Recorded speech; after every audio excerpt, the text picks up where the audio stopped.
Hello YouTube, this is Daniel Palma here today to give you a look back of how Mr. Rogers talks about secrets through episodes 1596 to 1600. First up, in episode 1596, Mr. McFeely and Mr. Rogers ride their bikes to the Scanlon's home, which is on the side of a hill built for underground. There, they meet Judy and Paul Scanlon, who give them a tour of their home underground. Next up, in episode 1597, Mr. Rogers goes on a treasure hunt around his house. After reading some of the clues, Mr. Rogers was having trouble blowing up a sculpting balloon, so Bruce Franco came by to help him. Next, in episode 1598, Mr. McFeely comes by with a secret present for Mr. Rogers. Before opening the box, Mr. McFeely shows him a video about the time he visits the Marble Sculpture Museum where he meets Alan Dwight, who sculpts a marble by using a variety of handcraft tools. The Marble Museum was actually located in Vermont. When the film has ended, Mr. Rogers finally gets to open the box he's been waiting for. When the box opened, it was the marble sculpture. How wonderful! Next, in episode 1599,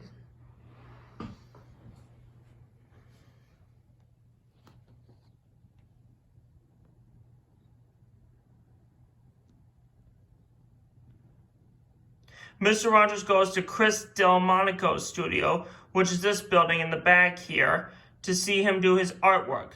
Chris is blind, which means he can't see at all, but he uses his mind and visualizes art masterpieces by using his feelings, like happy, angry, sad, or anything else he feels.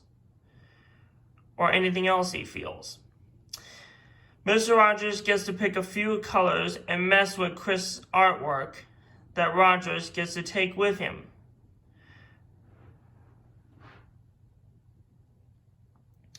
For Chris Delmonico, what makes me think about him is that there's a blind musician named Derek Paravicini, like Stevie Wonder, for instance, whom he makes music by playing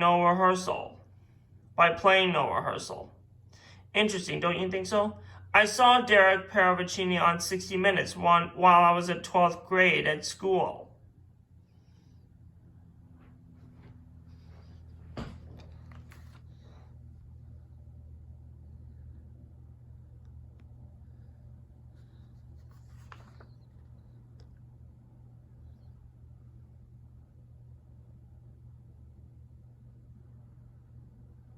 And finally, in episode 1600, Mr. Rogers watches how people make suitcases with Mr. McFeely.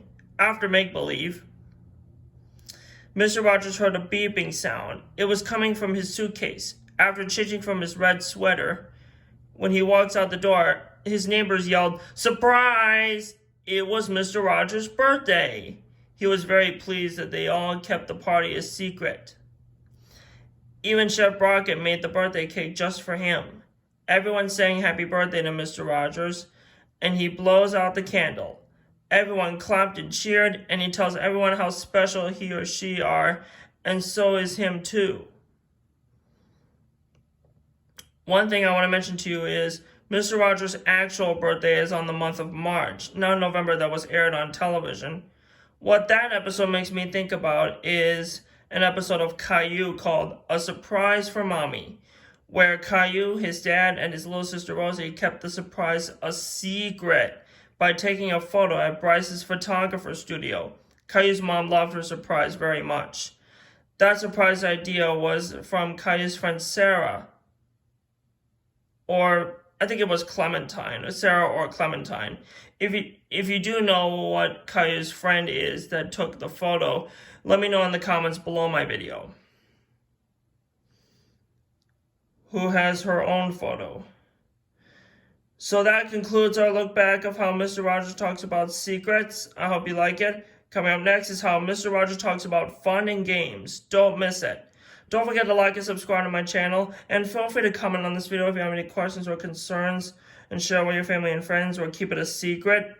And be sure to click the notification bell too. And I'll see you guys on my next episode. Thanks for watching, and bye for now.